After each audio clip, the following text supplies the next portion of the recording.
Footages आ रही हैं जिसमें वाजे तौर पे देखा जा सकता है कि अफगानिस्तान के अंदर पाकिस्तान एयरफोर्स ने मुख्तलिफ टारगेट्स को निशाना बनाया है। इस तरह की खबरें भारतीय मीडिया दे रहा है कि अफगानिस्तान पाकिस्तान में एयर स्ट्राइक्स कर रहा है, पर उनके पास तो ये कैपेबिलिटी नहीं है, उनके पास तो जहाज ही नहीं। डिपेंड करता है कि ये कार्रवाई रुक जाएगी या अफगान हुकूमत की तब्दीली तक नहीं रुकेगी, क्योंकि इसके ऊपर चाइना और रूस भी मैदान में आ गया। इस तरह की खबरें भी दी जा रही हैं कि उन्होंने गपशप भी लगाई और वो बिल्कुल ठीक ठाक थे, और ये बहुत सारी हुकूमती शख्सियात मुख्तलिफ लोगों को बता भी रही हैं। बीबीसी इमरान खान साहब के बेटों को बुला के बात कर रहे हैं, वो भी इसी वजह से कह रहा है कि भाई आप उन तक एक्सेस क्यों नहीं दे रहे। वो भी पाकिस्तान के निजाम को समझते हैं। अस्सलाम वालेकुम, उम्मीद है कि आप सब लोग खैरियत से होंगे। सबसे पहली खबर, पाकिस्तान और अफगानिस्तान के दरमियान जो झड़पें कल रात शुरू हुई थी वो अभी भी जारी हैं। ये सामने आप देख सकते हैं, मुख्तलिफ फुटेजेस वहां से आ रही हैं। पाकिस्तान ने बहुत सारी जो पोस्टें हैं, यानी वो पोस्ट जहां पे अफगान तालिबान तैनात थे बॉर्डर के करीब, बहुत सारी पोस्टों के ऊपर पाकिस्तान ने कब्जा भी किया है।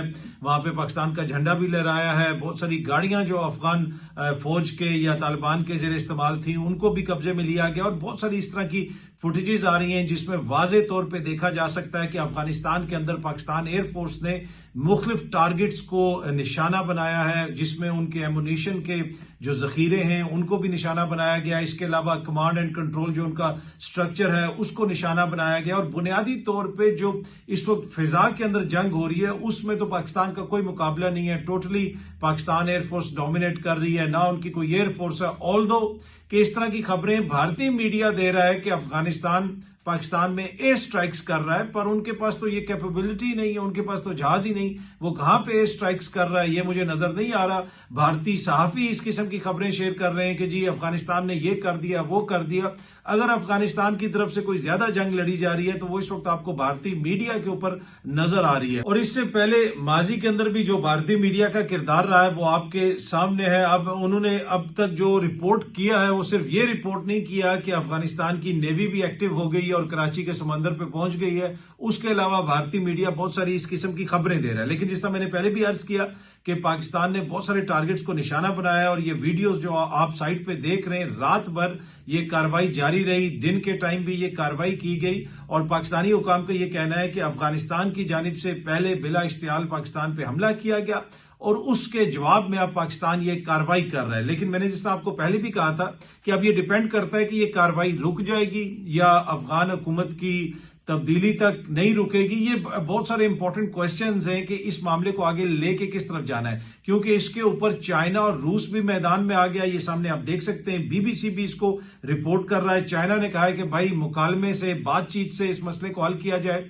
रूस ने भी ये मुतालबा किया है कि पाकिस्तान और अफगानिस्तान जंग को रोकें और मामले को बातचीत से हल करें। तो आप देखते हैं कि जी इसमें चाइना और रूस क्या किरदार अदा कर सकते हैं, इस मामले को रोका जाता है या नहीं रोका जाता। पाकिस्तान का जो एक मेन कंसर्न है वो पाकिस्तान बार बार बताता है कि जो क्रॉस बॉर्डर वहां से टेररिज्म होता है, जिस तरीके से अफगानिस्तान की सरजमीन इस्तेमाल हो रही है, उसमें जो भारत का किरदार है पाकिस्तान के, उसके हवाले से तहफुजात है, और बार बार पाकिस्तान ये तहफुजात अफगान हुकाम के सामने भी रख चुका है। लेकिन जो मैं देख रहा था कि भारतीय मीडिया के अंदर बहुत सारी जंग लड़ी जा रही है, उसी तरीके से पाकिस्तानी सोशल मीडिया पे भी बहुत सारी चीजें शेयर की जा रही हैं। और अच्छा, एक चीज हुकूमत पाकिस्तान की जानिब से भी शेयर की गई है जिसके ऊपर काफी ज्यादा तनकीद हो रही है। भारतीय मीडिया के अंदर तो जो कुछ शेयर होता है वो मैंने आपको बताया, लेकिन पाकिस्तान की हुकूमत की जानिब से एक वीडियो बनाई गई है जिसको हमारे वजीर इत्तलात अता तारर साहब ने भी शेयर किया। इसी तरह वजीर आजम की जो मीडिया टीम के लोग हैं उन लोगों ने शेयर किया, और मीडिया टीम और डिजिटल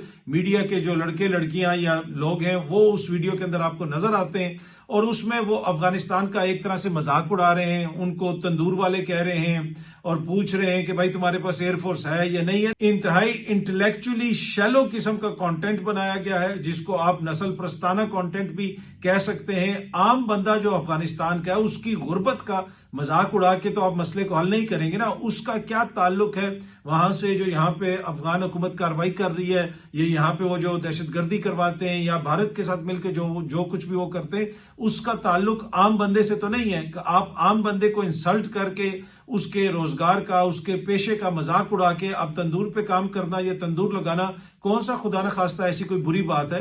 तो मुझे समझ नहीं आता कि इस किस्म का कंटेंट क्यों बनाया गया। हुकूमत पाकिस्तान के जो डिजिटल मीडिया विंग है उसकी जानिब से, फिर उसको शेयर किया गया वज़ीर आज़म की जो मीडिया टीम के लोग हैं उनकी जानिब से, अता तारड़ साहब ने उसके ऊपर कमेंट किया, और फिर हमने देखा कि वो जो सारी बहस अफगानिस्तान और पाकिस्तान की जंग के हवाले से हो रही थी, पॉलिसी मैटर्स के ऊपर बहस हो रही थी, जो क्रॉस बॉर्डर टेररिज्म होता है, जो असल मसाइल हैं उसके ऊपर बात हो रही थी।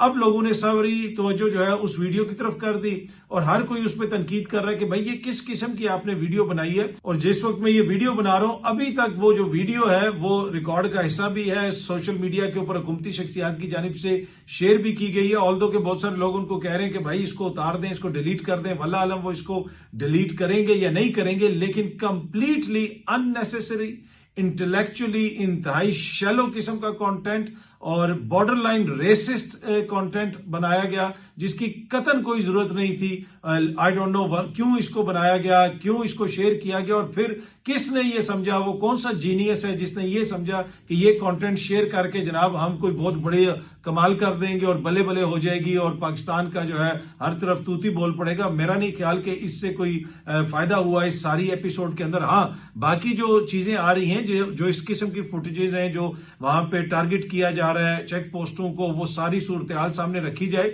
क्योंकि भारतीय मीडिया और अफगान बहुत सारे अकाउंट्स जो है वो प्रोपेगेंडा भी कर रहे हैं, झूठी खबरें भी फैला रहे हैं, तो उसको काउंटर करना जरूरी है। वो सारे हकायक आप जरूर सामने रखें, लेकिन इस तरह के कंटेंट की मेरा नहीं ख्याल कि कोई जरूरत थी। वल्लाह आलम ये किसका आइडिया था, किसने इसको कंसीव किया और किसने फिर इसको प्रूव किया और किसने फिर कहा कि भाई इसको अब शेयर भी कर दो। अच्छा, अगर आप नुकसान की बात करें तो अब तक की जो इतलात हैं 100 से ज्यादा अफगान जो तालिबान हैं उनके हवाले से बताया जा रहा है कि ऑलमोस्ट 150 के करीब जिनकी हलाकतें हुई हैं। उसके अलावा बहुत सारी चेक पोस्टों के ऊपर उन्होंने सफेद झंडे भी लहरा दिए हैं, इस किस्म की रिपोर्ट्स भी मीडिया कर रहा है। और इसके अलावा बहुत सारी जो उनकी पोस्टें, जिस तरह पहले भी मैंने आपसे ये इन्फॉर्मेशन शेयर की कि वो पाकिस्तान ने उनके ऊपर कब्जा कर लिया है और वहां पे पाकिस्तान का झंडा भी लहरा दिया गया, लेकिन वहां पे पहले जो अफगानिस्तान का झंडा लगा हुआ था किसी भी पोस्ट के ऊपर उसको बड़े इज्जत एहतराम से उतारा गया, बल्कि उस तरह की एक वीडियो भी बहुत ज्यादा सोशल मीडिया पे वायरल हुई हुई है। ये सामने आप देख सकते हैं, मीडिया भी इसको रिपोर्ट कर रहा है। अफगानिस्तान का झंडा एहतराम से उतारने और पाकिस्तानी परचम फखर के साथ लहराने की वीडियो वायरल। अब ये सारी चीजें तो चल रही हैं, लेकिन अब बड़ा क्वेश्चन ये है कि पाकिस्तान भी इधर ही है, अफगानिस्तान भी इधर ही है। हम अपने नेबर्स को तब्दील नहीं कर सकते, हर नेबर के साथ हम जंग भी नहीं कर सकते। जंग से जो है ना उनका फायदा है ना हमारा फायदा है, तो इस मसले को हल करने की जरूरत है। अब हम उम्मीद यही कर सकते हैं कि इस मसले को बातचीत के जरिए हल किया जाएगा और जो पाकिस्तान के जेन्युइन कंसर्न्स हैं दहशतगर्दी के हवाले से, अफगानिस्तान की जो सरजमीन इस्तेमाल होती है उस हवाले से उनको एड्रेस किया जाएगा। और अगर अफगानिस्तान के कोई जेन्युइन कंसर्न्स हैं पाकिस्तान के हवाले से, मैं ये तो नहीं कहता कि जी सारा कसूर ही अफगानिस्तान का है, यकीनन कुछ हमारे भी मसाइल होंगे, यकीनन उनको भी हमसे गिले शिकवे होंगे, हमें भी उन चीजों को देखने की जरूरत है। ये तो वो लोग हैं जिनकी वजह से पूरी दुनिया हम पर इल्जाम लगाती थी, कहती थी कि ये पाकिस्तान के तालिबान है, पाकिस्तान ने इनको रखा हुआ है। कभी कोयटा शुरा का नाम लिया जाता था, कभी कौन सा इल्जाम लगता था, और हिस्टोरिकली हमने इनको सपोर्ट भी किया है। तो एक चीज तो वाजे हुई कि जो हमारी हिस्टोरिकल पॉलिसी थी वो बड़ी गलत साबित हुई है। क्या उसके ऊपर भी कोई एहतसाब होगा, किसी से कोई पूछेगा कि जब दिल करता है पॉलिसी ये बना देते हैं, जब दिल करता है पॉलिसी वो बना देते हैं, कभी हम रोशन ख्याल बन जाते हैं, कभी हम ऐसे बन जाते हैं, कभी हम वैसे बन जाते हैं। ये तो नहीं होना चाहिए। रियासतों की जो पॉलिसीज होती हैं उनके अंदर थोड़े सा, जिसे आप कहते हैं कि डेप्थ होनी चाहिए, उसके ऊपर फिर अकाउंटेबिलिटी भी होनी चाहिए। तो वो लोग जिनको हम माजी में सपोर्ट करते रहे, और इसमें कोई दो राय नहीं है, ये मैं आप या कोई और सहाफी नहीं कह रहा, बल्कि ये हमारे वजीरे दिफा ने स्काई न्यूज पे इंटरव्यू देते हुए कहा कि जी 30 साल तक हमने अमेरिका का और मगरिब का गंदा काम किया है। ये उन्होंने कहा कि उनकी डर्टी लॉन्ड्री जो है वो हम देखते रहे, उनके बिहाफ के ऊपर ये गंदा काम हम करते रहे और इन लोगों को हम सपोर्ट करते रहे। और ये कल भी स्काई न्यूज वाले वो दोबारा चला रहे थे। एनीवे, बहुत सारी पाकिस्तान के हवाले से गलत खबरें भी चल रही हैं जिनका हकायक से कोई ताल्लुक नहीं कि जी इतने पाकिस्तानी बंदे पकड़े गए, ये हो गया वो हो गया। वो अगर कोई पकड़े गए तो आप सबूत दिखाएं। कोई चेक पोस्ट पे अगर आपने कब्जा कर लिया है, आके दिखा दे बैनुल अक़वामी मीडिया कि अफगानिस्तान की फौज यहाँ पे आ गई है, या वो एयर स्ट्राइक्स कर रहे हैं, वो जहाज ही दिखा दें जिनके जरिए वो एयर स्ट्राइक्स कर रहे हैं। तो ऐसी तो कोई बात नहीं है। पर एनीवे, जो मैं अर्ज कर रहा था कि ये हिस्टोरिकली जिनको आप सपोर्ट करते रहे, जिसका इतराफ हमारे वजीर दिफा बैनुल अक़वामी मीडिया पे बैठ के करते हैं, तो उसमें कौन रिस्पॉन्सिबल था, किसकी पॉलिसी गलत साबित हुई, उसको भी देखने की जरूरत है, ताकि आगे मुस्तकबिल में ऐसी सूरत हाल का हमें दोबारा सामना ना हो। पर हैविंग सेड दैट, अफगानिस्तान हमारा नेबर है और नेबर्स को हम तब्दील नहीं कर सकते। इस मामले को बातचीत के जरिए लॉन्ग टर्म जो बेहतरी की तरफ ले जाना पड़ेगा और दोनों साइड्स के जो कंसर्न्स हैं उनको एड्रेस भी करना पड़ेगा और उनका कोई हल भी निकालना पड़ेगा। अच्छा जी, इमरान खान साहब की सेहत के हवाले से फैमिली के कंसर्न्स अभी भी उसी तरह हैं। सुप्रीम कोर्ट को भी रुजू किया गया, लतीफ कोसा साहब भी वहां पे गए, लेकिन उनकी जो भी उनका लेटर या दरखास्त था उसके ऊपर भी एतराज लग गया। हाई कोर्ट के अंदर भी मामला चल रहा है और खान साहब की फैमिली बार बार एक ही बात कर रही है। वो ये कह रही है कि खान साहब को अस्पताल शिफ्ट किया जाए और उनका इलाज वहां पे करवाया जाए, और जिस तरीके से उनका इलाज अब तक हुआ है हमें उसके ऊपर एतमाद नहीं है। अब खबरें तो बहुत सारी आ रही हैं, हुकूमती जराए बता रहे हैं कि खान साहब बिल्कुल फिट थे, जब वो अस्पताल में आए उन्होंने बड़ी गपशप भी लगाई, मतलब बातें वगैरह भी की।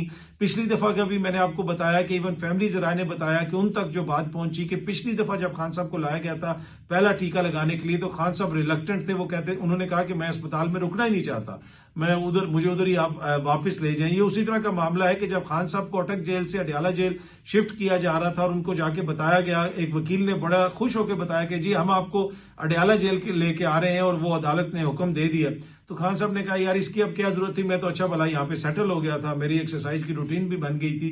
तो वो सारा मामला भी है और खान साहब अभी भी एक्सरसाइज वगैरह तो करते हैं, लेकिन उनकी सेहत के हवाले से बहुत ज्यादा तहफुजात है। और खान साहब की फैमिली को एक ही ज्यादा इशू है कि क्लॉटिंग क्यों हुई, उनका जो ब्लड टेस्ट है उसकी रिपोर्ट क्यों नहीं शेयर की जा रही, उनका ब्लड टेस्ट हमें करवाने की यानी हमारे जो जाती डॉक्टर्स हैं उनको करवाने की क्यों इजाजत नहीं दी जा रही। अगर वो ये सारी चीजें कर दें, मतलब कि सिर्फ खान साहब के डॉक्टर्स को एक्सेस दे दें, उनका तिब्बी मुआयना करवा दें, उनके ब्लड टेस्ट करवा दें, तो फैमिली को काफी हद तक इत्मीनान हो जाएगा। लेकिन वो सब कुछ नहीं हो रहा। लेकिन जिस तरह मैं अर्ज कर रहा था कि हुकूमती बयानिया तो ये है कि खान साहब बिल्कुल फिट फाट हैं, उनकी सेहत भी बिल्कुल ठीक है और वो अस्पताल में आए, इस तरह की खबरें भी दी जा रही हैं कि उन्होंने गपशप भी लगाई और वो बिल्कुल ठीक ठाक थे। और ये बहुत सारी हुकूमती शख्सियात मुख्तलिफ लोगों को बता भी रही हैं कि भाई वो तो ऐसा था, वो तो वैसा था। तो भाई पहले आपने क्यों नहीं बताया, जिस वक्त पहली दफा उनका इलाज हुआ, जब एक खबर बाहर आई उसके बाद ही आपने बताया, जिसकी वजह से शुकूक व शुबहात पैदा हो रहे हैं। और अब यहां तक भी कहा जा रहा है कि बरतानवी पार्लियामेंट में जो बहस हो रही है कि लगता यह है कि वो कोई खुदा न खास्ता पैसे दे के किसी ने बहस करवा दी है। एक हुकूमती शख्सियत टीवी पे बैठ के इस किस्म की बात कर रही थी। तो मुझे नहीं लगता कि इस तरह का बयानिया कोई बन पाएगा जब तक इमरान खान साहब की फैमिली को एक्सेस नहीं दिया जाएगा। और आलमी मीडिया भी इस खबर को अगर इतनी ज्यादा अहमियत दे रहा है, बीबीसी इमरान खान साहब के बेटों को बुला के बात कर रहा है, वो भी इसी वजह से कह रहा है कि भाई आप उन तक एक्सेस क्यों नहीं दे रहे। वो भी पाकिस्तान के निजाम को समझते हैं कि यहाँ पे जब मियाँ साहब थे जेल में, उनके जाती डॉक्टर को रसाई थी, उनका इलाज भी होता था, उनके ब्लड टेस्ट भी होते थे, सब कुछ होता था और उनके जाती डॉक्टर्स उन सारी रिपोर्ट्स को देखते भी थे। लेकिन खान साहब के मामले में इन सारे मामलात को क्यों पोशीदा रखा जा रहा है मुबैना तौर पे। देखें ना, अगर आप फैमिली को एक्सेस नहीं देंगे, उनके जाती डॉक्टर्स को एक्सेस नहीं देंगे, तो जब वो ये क्लेम करते हैं, फैमिली ये क्लेम करती है कि कुछ चीजों को छुपाया जा रहा है, चीजों को पोशीदा रखा जा रहा है, तो फिर उस आर्ग्यूमेंट में आपको वजन नजर आता है। बाकी रमजान आपको पता है कि जब से आया बहुत सारे लोग ये कंप्लेन कर रहे हैं कि फ्रूट महंगा हो गया, ये चीज महंगी हो गई, वो चीज महंगी हो गई। लेकिन गुज़िश्ता रोज मरियम बीबी ने एक तकरीब से खिताब करते हुए कहा कि पहला जब वो लोग इक्तदार में आए थे तो महंगाई ऊपर जा रही थी, फिर महंगाई स्टेबल हुई और अब महंगाई कम होना शुरू हो गई, ग्राफ ऐसे हो गया है। तो क्या आपको भी ये फील होता है, कि आपको भी ये महसूस होता है कि जब से ये लोग इक्तदार में आए हैं महंगाई कम हो गई है? क्या इस वक्त वो रेट है चीजों का जो रेट 2022 में था या उससे ज्यादा है? मुझे नहीं पता, आप इसका अंदाजा खुद लगा सकते हैं क्योंकि आप सब लोग जाके ग्रोसरी भी करते हैं, चीजें भी खरीदते हैं, बच्चों की फीस भी देते हैं, बिल्स भी पे करते हैं। तो क्या आपके अखराजात में कमी आई है? क्या महंगाई कम हुई है? ये जरूर कमेंट करके हमें बताइएगा। बाकी पंजाब हुकूमत का जो जहाज वाला मामला है और पंजाब हुकूमत का जो गाड़ियों वाला मामला है, उसके ऊपर काफी ज्यादा तनकीद हो रही है। जहाज का कहा जा रहा है कि जी वो 11 अरब का लिया गया और उसमें जो शफाफियत का अंसर है उस पर ज्यादा तनकीद हो रही है कि भाई बताया क्यों नहीं जा रहा, कैसे लिया, क्यों लिया, क्या जरूरत थी, कितना पैसा खर्च किया, किसके जरिए लिया, कहां से खरीदा गया, क्या उसके अंदर जो सारे प्रोसीजर्स होते हैं, जब भी आप इतने बड़े पैमाने के ऊपर कोई अवामी पैसा स्पेंड करते हैं तो उसका एक प्रोसीजर होता है। उसमें आपको पहले एक चीज मूव करनी पड़ती है, फिर दूसरी चीज के ऊपर देखना पड़ता है, फिर उसका अप्रूवल होता है। तो क्या वो सारे स्टेप्स लिए गए? और फिर एयर पंजाब का भी जिक्र बार बार आ रहा है, लेकिन अभी तक वो जो शफाफियत जितनी होनी चाहिए वो उस तरह नजर नहीं आ रही। हुकूमत खुल के नहीं बता रही इन सारे मामलात के ऊपर और इसी वजह से क्वेश्चंस किए जा रहे हैं। फिर एक ऐसा मुल्क जहां पे इस तरह की खबरें आती हैं कि जी गुर्बत में इजाफा हो रहा है, आलमी सतह के ऊपर जो हमारे कर्जे हैं उनमें इजाफा हो रहा है, IMF से हमने पैसा लेना है, किसी दोस्त मुल्क से हमने रोल ओवर करवाना है, वहां पे इस तरह पैसा खर्च करना। अब कल ही जो जियो न्यूज की खबर थी वो भी मैंने आपसे शेयर की कि 1 अरब से ज्यादा की गाड़ियां खरीदने की बात हो रही है पंजाब के अंदर, जिसमें 2 वुजरा के लिए, 2 पंजाब हुकूमत के जो वुजरा हैं उनके लिए बुलेट प्रूफ गाड़ियां जो है वो ली जाएंगी। और उससे पहले जो अफसरान को गाड़ियां दी गई और उनको जो पेट्रोल और दीगर मराहत साथ दी जाती हैं उसका जो जिक्र किया गया। ट्रांसपोर्ट जो पॉलिसी पहले आई जिसको जियो न्यूज ने, दीगर मीडिया ने रिपोर्ट किया और मैंने आपके साथ वो शेयर किया, उसके ऊपर भी तनकीद हो रही है। और तनकीद ये है कि एक ऐसा मुल्क जो यहां तक कर्जे में डूबा हुआ है, जिसके पास इतने डॉलर नहीं है कि वो अपने कर्जे उतार सके, आए रोज कभी हम एक दोस्त मुल्क को कहते हैं भाई आपसे जो हमने कर्जा लिया हुआ है वो हम उतार नहीं सकते, उसको रोल ओवर कर दो। क्या उस मुल्क में ऐसे खर्च होना चाहिए पैसा? क्या उस मुल्क के अंदर हुक्मरान अशराफिया की मराहत इतनी ज्यादा होनी चाहिए? दुनिया के किस मुल्क में अशराफिया के पास इस किस्म की मराहत है? चाइना के कितने ब्यूरोक्रेट्स हैं जिनको जनाब 4800 सीसी गाड़ियां भी हैं और 2700 सीसी गाड़ियां भी हैं और इतना पेट्रोल है। इसी तरह बरतानिया में, फ्रांस में, जर्मनी में, अमेरिका में कितने ऐसे ब्यूरोक्रेट्स हैं जिनको इतनी ज्यादा मराहत दी जाती हैं। पहले भी किसी ने ये बात की गालबन कि हमारा हमसाया मुल्क है भारत, उसमें ब्यूरोक्रेट्स को कितनी मराहत दी जाती हैं। वहां पे बहुत सारी रियासतें हैं, कितनी रियासतों के वहां के जो वजीर आला हैं वो जहाजों में उड़ते रहते हैं, उनके पास इस किस्म के जहाज हैं। तो ये वो सारे वैलिड क्वेश्चंस हैं जो बार बार उठाए जा रहे हैं। लेकिन हुकूमत पंजाब की जानिब से लगता यह है कि इस क्रिटिसिज्म के ऊपर कोई ज्यादा वो तवज्जो नहीं दी जाती। उनकी जाती तशहीर हो, उसके ऊपर जिस किस्म का पैसा खर्च किया जाता है अवामी पैसा, उस पर भी तनकीद होती रहती है। अब हम रमजान में दोबारा देख रहे हैं कि जनाब दोबारा तस्वीरों वाली आपको डब्बे भी नजर आ रहे हैं, बैनर्स भी नजर आ रहे हैं। इसमें देखने और समझने की चीज ये है कि ये खर्चा जो इस किस्म का खर्चा है ये सिर्फ जाया होता है। यानी आपने एक तस्वीर छपवा दी, उसके ऊपर पैसा लगेगा, अब वो रमजान के एतबार से तो वो दोबारा यूज नहीं हो सकता वो डब्बा या कोई वो बैनर दोबारा यूज नहीं हो सकता, वो बस जाया गया पब्लिक पैसा। तो क्या अवामी पैसा ऐसे खर्च होना चाहिए? ये वो क्वेश्चन है जो बार बार बहुत सारे लोग उठा रहे हैं। लेकिन मुझे ये लगता है कि हुक्मरान तबका ये समझता है कि अवामी पैसा ऐसे खर्च हो सकता है और ऐसे ही खर्च होना चाहिए। बहुत जल्दी आप सब दोस्तों से दोबारा मुलाकात होगी। Thank you very much.